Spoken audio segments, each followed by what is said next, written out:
শুক্রবার রাত থেকে নতুনভাবে সহিংসতা ছড়ায়। রাজ্যের সাবেক মুখ্যমন্ত্রীর বাড়ি লক্ষ্য করে রকেট ছোড়া হয়, পাশাপাশি হয় গোলাগুলি, যাতে প্রাণ গেছে ৫ জনের। চলছে নিরাপত্তা বাহিনীর বিশেষ অভিযান। স্থিত মণিপুর রাইফেলসের সদর দফতরে হামলা চালায় সশস্ত্র গোষ্ঠীর সদস্যরা। চেষ্টা করা হয় অস্ত্রাগার লুটের। এ সময় ব্যাপক গোলাগুলিও হয়।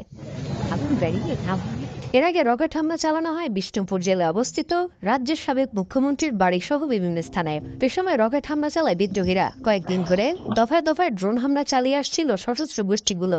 এবারে প্রথম রকেট হামলা হলো। কুকি জনগোষ্ঠী অধ্যুষিত চূড়াচাঁদপুরের পাহাড়ি এলাকা থেকে রকেটগুলো ছোড়া হয় বলে জানায় নিরাপত্তা বাহিনী। এতে ঘটনাস্থলে প্রাণ যায় একজনের। এরপরই সহিংসতা ছড়ায় রাজ্যের অপর জেলা জিরিবামে।